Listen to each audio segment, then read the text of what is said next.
નમસ્કાર મિત્રો, આજે હું સરગવાનું શાક બનાવું છું અને આમ તો સરગવાની સિઝન 12 મહિના હોય છે, પણ અત્યારે ઉનાળામાં સરગવો ખૂબ સારા પ્રમાણમાં મળે છે અને સરગવો હંમેશા ઓર્ગેનિક જ હોય છે, કારણ કે એને વાવવામાં કંઈ ખાતરની કે દવા કે એવી કંઈ જરૂર પડતી નથી અને આ ખૂબ જ સરસ રીતે અને કુદરતી રીતે થઈ જાય છે.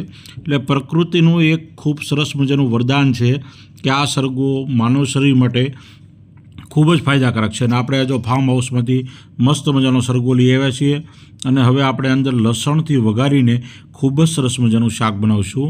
તો આ રીતે આપણે લસણની કળીઓને વાટી લીધી છે અને આ શાકને આપણે કુકરમાં બનાવ્યું છે અને ખાસ કરીને આ કુકર એ સ્ટીલના કુકરનો ઉપયોગ કર્યો છે, એલ્યુમિનિયમનો ઉપયોગ કરવાનો નથી.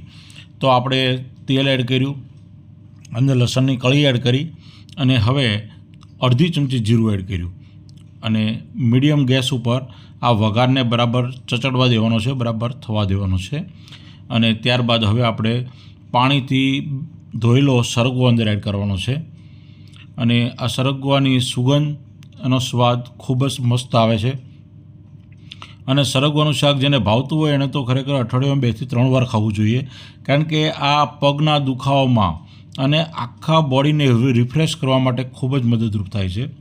હવે થોડા મસાલા એડ કરી દઈએ, હળદર, ધાણાજીરું પાવડર અને લાલ મરચું પાવડર. આ મસાલા એડ કર્યા પછી સ્વાદ મુજબ મીઠું એડ કરી દેવાનું છે અને મિત્રો હું સેંધા નમકનો ઉપયોગ કરું છું, રોક સોલ્ટ. આપણે દરિયાઈ નમક વાપરવાનું નથી, હેલ્થ માટે વધારે બેસ્ટ હોય તો સેંધા નમક છે.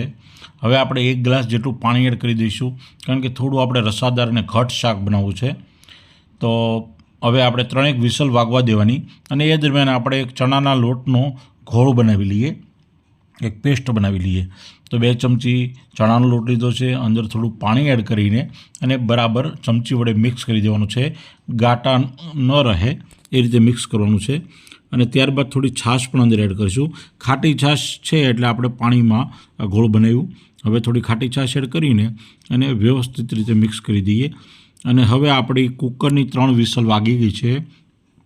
કુકરને ખોલી લીધું છે, સરગવો બરાબર ચડી ગયો છે મિત્રો, વાહ કેટલો સરસ ચડી ગયો છે અને આટલો રસો તો આપણે રાખવાનો જ છે, કારણ કે જેવું આપણે અંદર ચણાના લોટનું ઘોળ એડ કરીશું એટલે ધીરે ધીરે ઘટ થવા મળશે અને ખૂબ જ મસ્ત મજાનું આપણું સરગવાનું શાક બનીને તૈયાર થઈ જશે.